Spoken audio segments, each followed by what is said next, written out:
Atos, capítulo 11, versículo 26. E sucedeu que todo um ano se reuniram naquela igreja e ensinaram muita gente. E em Antioquia foram os discípulos pela primeira vez chamados cristãos. Vamos orar. Pai, em nome de Jesus, nós queremos te agradecer pelo privilégio que nós temos de poder estudar a tua palavra, poder ler a tua palavra e de poder ministrar a tua palavra. Nós reconhecemos, Senhor, que todos nós somos incapazes aqui, tanto para falar quanto para ouvir. Por isso nós queremos nos colocar diante do Senhor e suplicar que o teu Espírito Santo possa ministrar o nosso espírito com as realidades espirituais da tua palavra, e que a nossa mente possa ser renovada pela mente do Espírito, e nós possamos aprender de fato verdades espirituais contidos na tua palavra. Passa por cima da nossa miséria, Senhor, com teu precioso sangue purifica os nossos pecados e abre os nossos ouvidos para que possamos ouvir a tua voz. E com teu poder, Senhor, ministra dentro de nós vida, para que nós possamos obedecer a tua palavra. Nós te pedimos e te agradecemos, em nome do Senhor Jesus, amém. Irmãos, nesse tempo nós estamos lendo esse livro de Atos, conhecendo um pouco melhor a história da igreja. Nós vimos na semana passada um pouquinho sobre a igreja em Antioquia, e eu não sei se foi esse o tema que eu usei com os irmãos, mas sempre que eu venho aqui a Antioquia, o que eu vejo é um novo começo. E o nosso Senhor, é muito importante a gente aprender esse princípio. O nosso Senhor é um Deus que tem prazer em fazer nova todas as coisas. Então a igreja, ela começou de uma maneira gloriosa em Jerusalém. E Atos 2 nos mostra Jerusalém. E nós vamos encontrar muita literatura, muito material sobre Atos 2. Porque todos nós, de certa forma, nós gostamos de coisas dramáticas, nós gostamos de operações imediatas, de grandes sinais, de grandes maravilhas, de grandes ajuntamentos, de grandes movimentos, né? São coisas que encantam a carne. A nossa carne, ela aprecia muito isso. Mas nós precisamos conferir as coisas da palavra e ver assim, como que o Senhor tem o seu desenrolar de revelação e os seus novos começos. Então em Antioquia nós tivemos um outro início. Atos 2 é um início, Antioquia é um outro início. E por que houve uma necessidade de um outro início?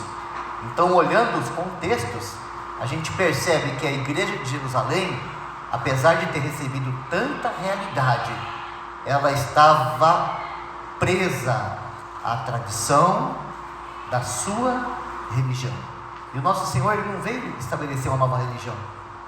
O nosso Senhor, ele veio trazer vida. E vamos dizer assim, quando você tenta colocar a vida dentro de um recipiente muito forte, então a vida vai ficar contida nesse recipiente, e você corre o risco de achar que o recipiente é a vida. Isso tem acontecido na história da igreja com diversos movimentos. Sabe, a mensagem mais séria e profunda que eu já ouvi a respeito disso, eu ouvi um irmão e ele pregou a seguinte questão: que começa um avivamento, que depois ele vira um movimento e depois se torna um monumento. Ou seja, como que nós temos essa mania de pegar as coisas de Deus e encaixotar, e trancar, e lacrar, e perder. Mas a unção do Senhor, ela nunca vai ser retida por movimento nenhum nosso. Então o Senhor, ele vem e nos traz vida, mas se nós resistirmos o Senhor, aquela vida vai embora, e a gente fica só com o nosso sistema. Jerusalém foi um começo maravilhoso, a igreja em Jerusalém. Porém, ao invés dos irmãos cederem aquilo que o Espírito estava trazendo, eles ficaram presos ainda ao judaísmo, e isso causou grande crise, perseguição, e o Senhor começou algo novo em Antioquia. Agora, o que nós temos em Antioquia, a gente não tem fogo, a gente não tem línguas, a gente não tem milagres, a gente não tem curas, nem ressurreição de mortos. A gente não tem nada disso. O que a gente tem em Antioquia é um começo pela palavra. O texto vai dizer assim, ó, e ensinaram naquela igreja por 1 ano. O que eles ensinaram? Guardar sábado, obedecer à lei. Eles ensinaram como se reunir, como partir o pão, como ter comunhão, como batizar, como... Vocês acreditam que foi isso que eles ensinaram? Então eu vou dizer para os irmãos o que eles ensinaram. Eles ensinaram Cristo. Porque eles ensinaram Cristo, pela primeira vez na história, os discípulos foram chamados cristãos. Porque eles foram transformados pelo ensino que eles receberam. Então, a igreja de Antioquia, ela tem que chamar a nossa atenção, porque ela tem algo novo para trazer para nós aqui, muito importante, sabe? Que o nosso Senhor, ele sempre, foi isso que ele fez. Ele esteve aqui e ele veio ensinar a si mesmo. Então, quando os fariseus iam reclamar com o Senhor, por que os discípulos deles não tinham o mesmo caminhar dos fariseus, dos discípulos de João, com respeito àquelas práticas religiosas exteriores, né? Então o Senhor Jesus vai dizer para eles assim, não se põe remendo novo em roupa velha, nem vinho novo em odre velho. Ou seja, o que o Senhor estava fazendo ali? O Senhor não estava preocupado em ensinar aqueles discípulos como eles serem bons judeus. O Senhor estava ensinando a eles a vida, ensinando a eles o que eles mais necessitavam era da vida. O Senhor se dedicava mesmo em tempo integral em mostrar para aqueles discípulos que a podridão não estava nas coisas, a podridão estava no coração de cada um deles, e que o Senhor veio para substituir isso, para introduzir uma nova vida dentro deles. Então esse era o ensino do Senhor para os discípulos, e por causa desse ensino os discípulos se tornaram os primeiros cristãos. Mas é em Antioquia que pela primeira vez os discípulos são chamados de cristãos. Então nós podemos dizer assim, sem dúvida nenhuma, que o Espírito Santo teve liberdade com a igreja de Antioquia de trazer o ensino da palavra de Deus por 1 ano. O ensino da palavra de Deus. Quanto tempo que a gente se reúne junto? Mas qual que é a nossa prioridade com a palavra de Deus? Como que nós temos estudado a palavra de Deus? É porque às vezes nós substituímos o ensino de Cristo por ensino de como fazer. E na minha opinião, sabe, a grande perdição da igreja hoje é essa. É que nós, pregadores da palavra, nós gastamos mais tempo explicando aos irmãos o que eles têm que fazer, do que explicando para os irmãos o que eles precisam ser. Nós ministramos mais sobre aspectos práticos, sabe, do que sobre vida. E o que nós mais precisamos é ser cheios de vida. Porque se nós estivermos sendo cheios de vida, nós estaremos transmitindo vida, né? Olha, irmãos, o fundamento principal da vida da igreja é o conhecimento de Deus. E só o conhecimento de Deus vai nos levar a viver uma vida segundo a palavra de Deus. Então, quando eu estou falando de Deus, eu estou falando da Trindade. Nós temos realmente que buscar do Senhor graça para conhecermos a Trindade. E quando eu falo da Trindade, alguns irmãos estão pensando que eu estou falando da doutrina da Trindade, da teologia da Trindade. Não, não é isso. Sabe, nós estávamos agora há pouco ali falando sobre ser pai. Sabe qual que é a minha escola de paternidade? A minha escola de paternidade, sabe qual que é? A minha escola de paternidade é o pai. É o meu relacionamento com o pai. Então, na medida que o meu pai, sabe, se dá a conhecer e eu conheço a maneira como ele se relaciona com seus filhos, então vem sobre mim um peso de como ser pai. E esse peso praticamente aniquila toda a minha incapacidade de ser pai. Por quê? Porque eu aprendi a ser pai com um homem iníquo, que foi o meu pai. E então eu não sei ser pai, porque tudo que eu faço eu recebi do meu pai terreno. Agora que o Senhor me fez nascer de novo, então ele começa a se revelar para mim como pai. E a primeira coisa que ele fez para mim nessa revelação de pai foi me dar um novo nome e falar assim: agora você me pertence. Então, o que eu tenho que fazer com meus filhos? Eu tenho que mostrar para meus filhos que eles me pertencem, que eles são meus.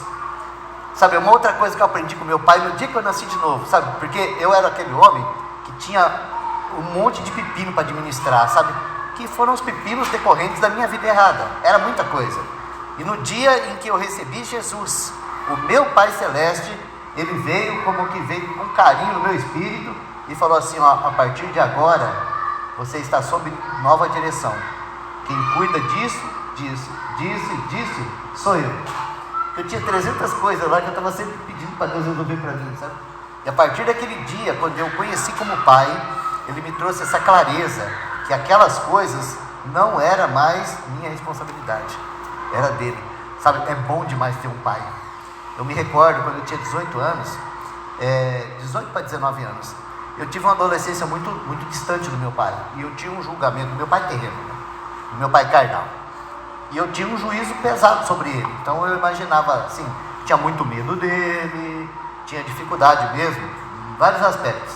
E eu pensava assim, que o dia que eu cometesse algum delito, eu seria jogado numa cadeia e não ia receber nem visita do meu pai. Eu tinha esse pensamento sobre ele, sabe?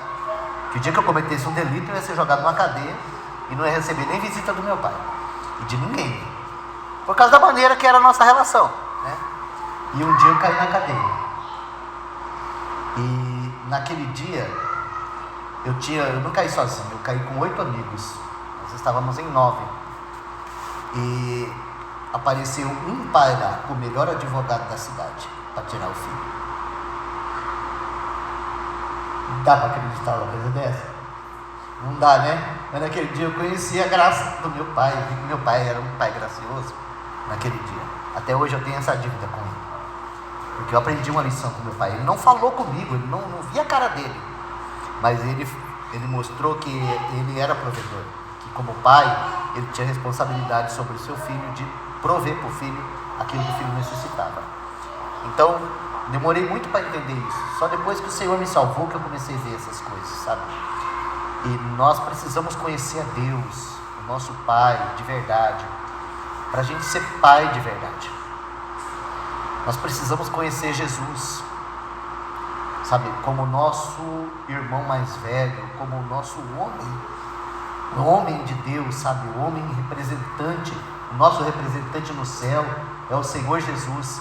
Ele é o homem perfeito, sabe, e é conhecendo Jesus como o homem perfeito que nós realmente nos tornaremos filhos perfeitos e daremos um testemunho perfeito do que é ser um cristão, sabe? Nós temos que conhecer Jesus de verdade, conhecer a palavra de Deus, sabe? Conhecer a vida de Jesus, o seu nascimento, a sua obediência, o seu zelo, o seu caráter, o seu amor, a sua fidelidade, o seu poder. Nós temos que conhecer Jesus, porque na medida que nós conhecemos Jesus, nós vamos sendo transformados na própria imagem dele.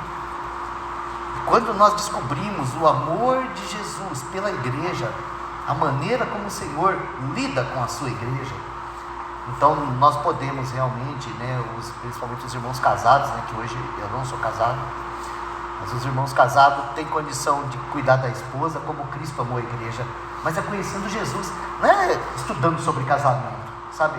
Você estuda sobre casamento, participa de palestras, de ministração, de tantas coisas sobre casamento, você aprende um monte de coisas, sabe, que você nunca vai pôr em prática. Mas se você conhecer Jesus, sabe, como o marido da igreja, o noivo, então você vai conseguir ser um marido de verdade, sabe? E assim, sabe, as irmãs precisam conhecer também o Senhor como noivo, para poder, sabe, ter um relacionamento de sujeição e amor ao Senhor, como deve ser a igreja com o Senhor. Ou seja, é no conhecimento do Senhor. Sabe, o Espírito Santo nos foi dado para a comunhão. E que comunhão é essa? É a comunhão do Pai e do Filho no Espírito Santo. E não existe um relacionamento mais perfeito do que esse em todo o universo. E nós somos chamados para participar desse relacionamento. Quando nós conhecemos a comunhão do Espírito Santo, quando nós desfrutamos da comunhão do Espírito Santo, nós começamos a viver verdadeira vida de comunhão uns com os outros. Ou seja, o principal ensino da palavra que vai produzir vida em nós é o conhecimento de Deus na palavra de Deus. Ou seja, nós temos que nos reunir como igreja para ter conhecimento de Deus na palavra de Deus. E na medida que nós vamos conhecendo, como disse o Senhor Jesus, os negócios do nosso Pai, e vamos nos envolvendo com os assuntos do nosso Pai, então a nossa vida de família, a nossa vida de igreja, de comunhão, ela vai atingindo um outro nível. E aí nós podemos alcançar essa medida que os irmãos alcançaram em Antioquia. Porque lá em Antioquia não tinha nenhum poderoso operador de milagre para colocar os doentes lá e a sombra dele passar. Não. Lá em Antioquia tinha uma igreja, onde cada um daqueles irmãos eram chamados de pequenos cristos. Não é lindo isso? Fala a verdade, não é lindo isso? Então, irmãos, Atos 11, vamos buscar isso, porque em Atos 2, nós vimos o Espírito Santo manifestando de uma maneira gloriosa poder. Em Atos 11, nós vemos o Espírito Santo de uma maneira gloriosa manifestando caráter. Sabe, irmãos, mesmo que o Senhor nos conceda todo o poder do alto para produzirmos um grande avivamento aqui em Londrina, todo o poder, e que maravilha será se o Senhor fizer isso, se nós não tivermos homens e mulheres de caráter, esse poder vai chamar as pessoas para elas olharem para nós, e quando elas olharem para nós, que elas vierem ter comunhão conosco, elas não vão encontrar Jesus em nós, e elas vão embora um pouco pior do que quando elas chegaram. E quando elas vieram, elas foram atraídas pelo poder, pelo milagre, pelas coisas que Deus está fazendo. Mas quando elas foram se relacionar conosco, elas não tocaram Cristo, elas tocaram Adão. E aí elas descobriram o mentiroso, o falso, o sedutor, o traíra, o aproveitador. E aí elas vão embora, dizendo assim, ó, Deus me livre de crente. Sabe que acontece isso hoje? Muito, mas muito mesmo. As pessoas costumam dizer o seguinte, né? Eu tenho amizade com alguns empresários, e eles falam assim, ó, quando eu pego um currículo que está escrito lá, ó, membro da igreja tal, eu já jogo fora o currículo, eu nem paro para analisar mais nada, eu já cato e jogo fora, porque você não precisa botar um negócio desse no teu currículo, entendeu? Você precisa dizer que é crente para você ganhar um emprego? Não, você tem que chegar lá e viver Cristo. O teu patrão falar assim, ó, está aqui um homem de confiança, está aqui um trabalhador honesto, está aqui alguém que está disposto a aprender, está aqui alguém que é humilde, está aqui alguém que eu posso colocar tudo na mão dele e ir embora e deixar que ele dá conta do recado. Isso é ser um pequeno Cristo, aonde você ser colocado. E isso nós não conseguimos produzir com a nossa natureza adâmica religiosa. Só a palavra de Deus pode fazer isso. Entrar e remover tudo aquilo que é velho e estabelecer um novo governo dentro de nós.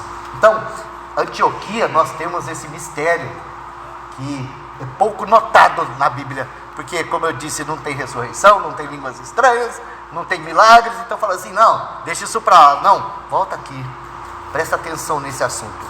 Antioquia é um novo começo, com a igreja dos gentios. Então vamos falar assim, ó, em Jerusalém, o Senhor começou o seu trabalho com os judeus, em Antioquia, com os gentios. Agora tem uma coisa, irmãos, muito importante aqui, que a gente precisa apreciar na continuidade do texto, verso 27 ao verso 30, está escrito assim, ó, e naqueles dias desceram profetas de Jerusalém para Antioquia, e levantando-se um deles, por nome Ágabo, dava a entender pelo Espírito que haveria uma grande fome em todo o mundo, e isso aconteceu no tempo de Cláudio César. E os discípulos determinaram mandar cada um, conforme o que pudesse, socorro aos irmãos que habitavam na Judéia. O que eles com efeito fizeram, enviando-o aos anciãos por mão de Barnabé e Saulo. Olha só, Antioquia é um novo começo, mas isso não significa uma divisão. A gente tinha problemas em Jerusalém, problemas teológicos graves nasceram em Jerusalém, mas os irmãos de Antioquia, eles tinham um coração cheio de amor e gratidão pelos irmãos de Jerusalém. Então o que acontece? Quando a igreja fica sabendo que os irmãos da Judéia estavam passando fome, o que eles fizeram? Foi bem feito, aqueles religiosos, legalistas, deixa eles sofrer. Quem sabe eles não aprendem com esse sofrimento? Não. Eles se comprometeram a suprir a necessidade dos irmãos da Judéia. Lembrem-se disso. Foi da Judéia que veio o evangelho que chegou em Antioquia. Então aqui tem um princípio que ele vai acompanhar toda a palavra, sabe? A gente ter esse coração com aqueles irmãos que trazem para nós a verdade. A gente precisa disso. A gente não pode, sabe, deixar para trás os irmãos que trazem a verdade para nós e seguir o nosso caminho, né? Precisa haver mutualidade. Isso é a comunhão com o Espírito Santo, sabe? Não havia ali uma regra que os irmãos de Antioquia tinham que suprir as necessidades do irmão de Jerusalém. Não, havia uma necessidade em Jerusalém. E havia um conceito de responsabilidade em Antioquia, que aqueles irmãos que estavam numa situação um pouco melhor que a dos outros lá, deveriam ajudar os irmãos que tinham ficado para trás. Então eles vão se reunir ali naquele período, e eles vão levantar ali ofertas, e vão entregar para Barnabé e para Paulo, para que eles levem a Jerusalém, e reparte para os anciãos lá, para suprir as necessidades da igreja. O que é isso, irmão? Isso é o corpo de Cristo funcionando com a mutualidade, sabe? Quando surge necessidade entre os irmãos, não pense você que é uma coisa ruim a necessidade entre os irmãos. Eu já vi pregador falar que o problema de Jerusalém, já vi, mas o que eu vou falar para vocês aqui é especulação teológica mentirosa, tá? Então nem guarda, mas eu já vi irmãos mamonistas falando isso, sabe? Que Jerusalém teve problema de fome porque os irmãos venderam as propriedades e deram lá para ajudar a igreja, e aí depois veio a fome e eles não tinham nada, porque eles não tiveram cuidado de guardar. Isso não é verdade, tá? Isso é especulação. Na verdade, irmãos, quando surge uma necessidade na igreja, na verdade essa necessidade é uma oportunidade de nós colocarmos em prática a nossa vida de comunhão. Com quem que é a nossa comunhão? Nossa comunhão é com o Pai e com o Filho no Espírito Santo. Sabe, se a gente colocar os olhos no Pai e no Filho e no Espírito Santo, nós vamos descobrir que toda a riqueza dos tesouros desse universo estão contidos no Pai, no Filho e no Espírito Santo. Toda a provisão para todas as coisas do universo estão na Trindade. E o Senhor, Ele está desejoso de manifestar as suas riquezas no corpo de Cristo. E sabe quando isso acontece? Quando surge uma necessidade. E quando essa necessidade é de todos. É lindo isso, irmãos, quando surge uma necessidade na igreja, e essa necessidade é de todos, entendeu? O irmão perdeu o emprego, e nós temos que sustentar uma família. Entende isso? Um irmão perdeu o emprego, e nós temos que sustentar uma família. Mas eu falo, mas como que eu vou fazer isso, Senhor? Para mim fechar a conta do mês, 5.000 não está dando. Mas Senhor, eu preciso repartir com o meu irmão, me ajuda. Você acha que o Senhor não vai ajudar? Você acha que o Senhor vai fechar? Não. O Senhor vai suprir você e vai enviar para você o suficiente para você também suprir teu irmão. Entendeu? E você vai aprender a fazer esse exercício com todo o corpo, toda a igreja junto, sabe? Não, vamos esperar aquele irmão empresário, vamos esperar aquele irmão milionário, vamos esperar aquele irmão que recebeu uma herança. Não, o Senhor quer atuar entre os pequenininhos, sabe os pequeninos? É entre os pequeninos. O Senhor quer nos ensinar essa lição, que nós temos no Senhor uma fonte inesgotável de recursos, e que o Senhor nos concede esses recursos para a gente, não só para a gente comer, beber e dormir, mas para a gente exercitar a mutualidade. O apóstolo Paulo, quando ele vai falar lá em Efésios sobre o dever de cada filho de Deus trabalhar, quando ele vai falar isso, ele não fala assim, ó, cada um trabalhe com as suas próprias mãos para poder ter uma vida sossegada. Cada um trabalhe com as próprias mãos para poder ter uma empresa redondinha, com o caixa zerado, sem nenhum problema. Cada um trabalha com as suas próprias mãos para poder ter uma renda boa, para poder fazer bons investimentos e dobrar o patrimônio. Não, ele vai falar assim, ó, cada um trabalhe com as próprias mãos para que tenha com que socorrer o necessitado. Ou seja, a prioridade do Senhor é essa. Por quê? Porque o Senhor deseja que nós venhamos aprender a mutualidade. Porque ser cristão é isso. Sabe, irmãos, a vida cristã que nós recebemos, a vida da nova criatura, quando nós nascemos de novo, a vida do alto, ela não é uma vida como a vida do ego. A vida do ego é assim, ó, para mim, meu para mim. Essa é a vida do ego. Jesus é meu, eu tenho um provedor, o meu pai, o meu carro que o pai deu, a minha casa que o pai deu, a minha viagem que o pai deu, meu. Está vendo isso tudo aqui? Tudo isso eu edifiquei para a minha glória. Isso chama a vida do ego, a vida da carne, a vida de Adão, aquela vida que acaba na sepultura. E quão constrangedora é essa vida, porque por mais que você amontoe, o dia que você sair e deixar ela para trás, você vai sem nada, mas não leva nada. Essa é a vida do ego. Agora, na nossa jornada, nós descobrimos esse vazio e recebemos Cristo. No dia que nós recebemos Cristo, a vida cristã veio habitar dentro de nós. Agora, a vida cristã ela é totalmente diferente da vida do ego. A vida cristã, ela flui para cima. Em primeiro lugar, é uma vida que Deus nos deu para que a gente pudesse agradar a Ele. Item 1, não vivo mais eu. Não vivo mais para mim mesmo. Vivo para aquele que por mim morreu e ressuscitou. Isso está lá em 2 Coríntios, capítulo 5, versículo 15.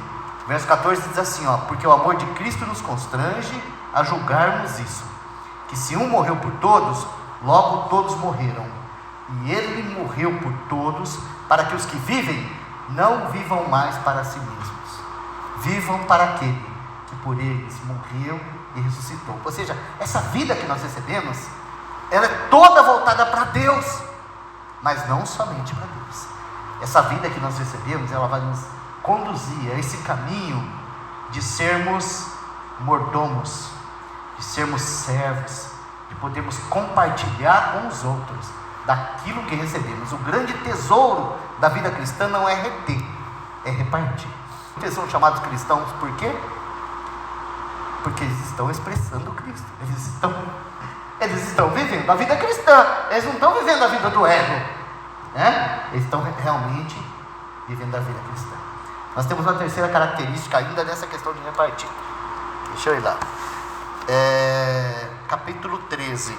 E na igreja que estava em Antioquia havia alguns profetas e doutores, a saber, Barnabé e Simeão chamado Níger, e Lúcio, Cireneu, e Manaém, que fora criado com Herodes o tetrarca, e Saulo.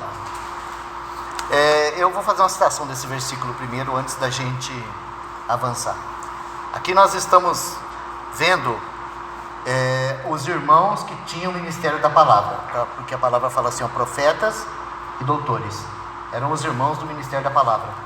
E se você for assim, um pouquinho curioso para estudar a vida de cada um, você vai descobrir aqui uma diversidade de operação. São irmãos diferentes.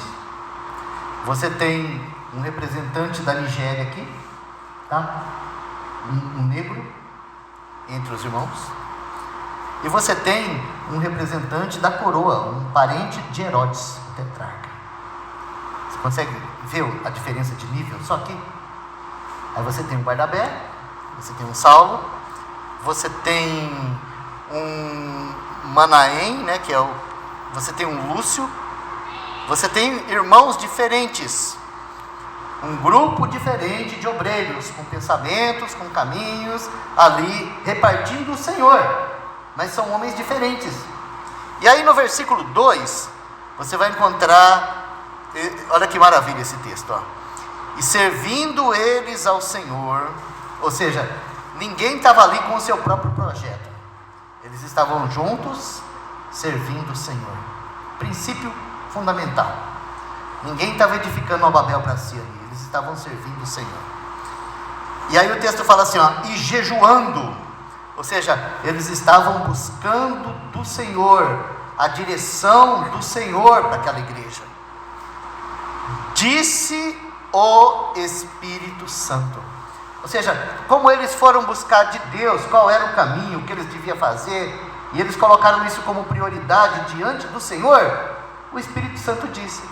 Ou seja, Deus não está dizendo aqui que os irmãos tiveram uma nova ideia. Tiveram uma ideia brilhante, nós vamos fazer isso, vamos fazer aquilo. Não, eles foram diante do Senhor, buscar a direção do Senhor, o que eles deveriam fazer.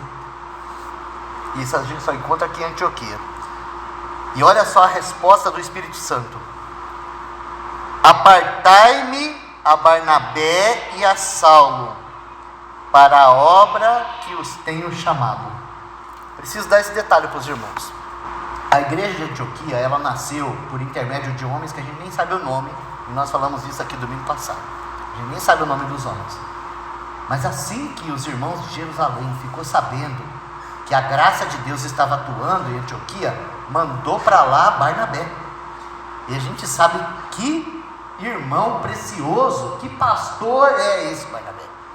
E esse irmão chegou lá, e ele andou com os irmãos, ele serviu os irmãos, e uma das coisas que ele percebeu é que era muito trabalho para ele só. Então ele foi buscar Saulo, que estava em Tarso, e trouxe Saulo junto com ele, para juntos eles ensinarem a Cristo para aqueles irmãos. E depois de um ano ensinando aqueles irmãos cresceram tanto na palavra que aquela igreja foi o primeiro lugar onde os discípulos foram chamados de cristãos, né? Teve problema? Teve. Depois nós vamos, né, numa outra oportunidade, nós vamos ver lá em Gálatas, que quando os irmãos de Jerusalém chegavam lá, às vezes tinha dificuldade de comer junto com os irmãos, porque tinha o legalismo, tinha aquelas coisas difíceis para os judeus entenderem. Teve problema, mas o que é preciso destacar é que esses dois irmãos, eles são aqueles vasos que Deus enviou ali para que aquela igreja fosse edificada com tanta solidez. E agora os irmãos querem saber qual é o próximo passo, e o Espírito Santo fala assim: o próximo passo é vocês pegar esses dois irmãos e mandar eles para a obra. Sabe o que ia acontecer, irmãos? Vou dizer assim, numa noite, os irmãos iam perder o papai e a mamãe. Eles iam ficar órfãos de pai e mãe numa noite. Foi isso que o Espírito Santo falou: tira os dois, porque tem uma obra para eles. Sabe, essa é uma lição que é tão difícil da gente ensinar hoje. Por quê? Porque a gente tem essa impressão que aqueles irmãos que o Senhor trouxe para nos ensinar a palavra vão ser para sempre nossos, nunca pode ir embora, nunca pode avançar, nunca pode continuar, tem que ficar o tempo inteiro colocando uma madeira na nossa boca lá. E graças a Deus, porque em Antioquia o Espírito Santo pôde separar justamente esses dois e mandar eles para frente. Vamos dizer assim, Antioquia foi só o começo. Tipo, Paulo, Antioquia é só o começo, você vai a Roma, rapaz. Barnabé, Antioquia é só o começo, você vai a Ásia, rapaz. Então foi isso que aconteceu. O Espírito Santo falou assim: separa Barnabé e a Saulo para a obra do ministério que eu tenho chamado, para o serviço que eu tenho chamado. E aí, irmãos, no versículo 3 nós temos a resposta da igreja. Ou seja, a igreja não falou assim: de jeito nenhum, nós não vamos perder o nosso pastor, nós não vamos perder o nosso pregador, nós não vamos perder o nosso obreiro de maneira nenhuma. Não, olha que texto lindo, verso 3: então, jejuando e orando, e pondo sobre eles as mãos, os despediram. Eu preciso dizer isso para os irmãos. Quando fala aqui os despedidos, não é que fala assim, pode ir embora. Não é isso. Vamos estudar Atos, nós vamos ver que a igreja de Antioquia é quem enviou os missionários para as outras cidades. Não foi Jerusalém, foi Antioquia. Essa versão fala enviaram. Enviaram. E essa palavra enviaram não significa só vai embora. Enviar é como você pegar uma pessoa que vai descer num poço e você amarrar uma corda nela e você descer ela no poço e você ficar segurando a corda. Isso que é enviar o irmão, sabe? Vamos pegar aqui, o Espírito Santo manda a gente mandar o Maicon, né? Vamos mandar o irmão Maicon lá para o Amapá, né? Sabe o que é enviar o Maicon? Nós não vamos só comprar as passagens para ir para o Amapá. Vamos falar assim, irmão, nós vamos, tá aqui a passagem, tá aqui os recursos, e o irmão vai lá para o Amapá e conta conosco, porque nós vamos estar aqui dando todo o suporte para a obra do ministério da igreja, porque o Maicon é um irmão nosso, que nós estamos enviando. Então isso, sabe, irmãos, isso é Cristo funcionando no seu corpo. Barnabé e Saulo foi, mas o Espírito Santo continuou ali, com aqueles irmãos, levantando outros, usando outros, e suprindo os irmãos. Quando os irmãos fizeram a primeira viagem, para onde eles voltaram? Para Antioquia. Voltaram lá compartilhar com os irmãos. 2 anos depois, eles voltaram lá compartilhar com os irmãos tudo que o Senhor tinha feito por meio deles. E logo em seguida, eles passaram um tempo lá estudando de novo, e foram de novo na segunda viagem, e foram na terceira viagem. Ou seja, a igreja de Antioquia enviou esses irmãos 3 vezes para a obra. E com isso a igreja foi para Éfeso, foi para Colossos, foi para todos os cantos da Europa. Foi dessa maneira.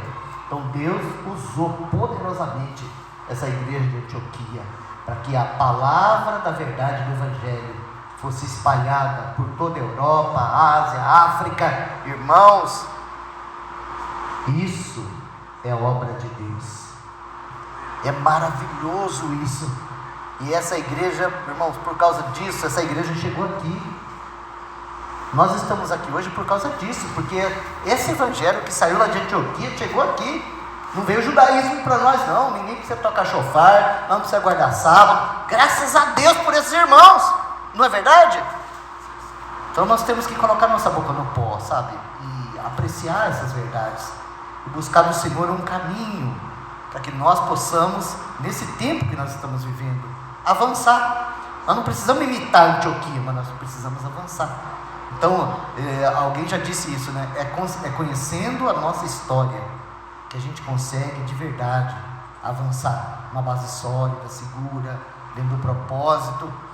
Então, irmãos, é baseado nisso que nós estamos estudando Atos dos Apóstolos. E essa, vamos dizer assim, essa parte da história da igreja é importantíssima para nós, por causa desses princípios, tá? Caráter, serviço e desprendimento, que o Senhor produz em nós, no conhecimento de Deus, um caráter, um serviço e um desprendimento, tanto financeiro como emocional. Nós não podemos prender os irmãos que Deus quer enviar, não podemos. E não podemos também segurar aqueles recursos que o Senhor quer usar. O Senhor nos ajude. Amém? Amém. Senhor, nós te damos graças pela tua palavra. Obrigado, Senhor, porque o Senhor é muito misericordioso conosco. E o Senhor tem prazer em ainda falar conosco. Ó Senhor Jesus, nos ajuda. Nos ajuda nesse tempo do fim, Senhor, a vencermos todas essas nossas barreiras, para que o teu testemunho continue avançando.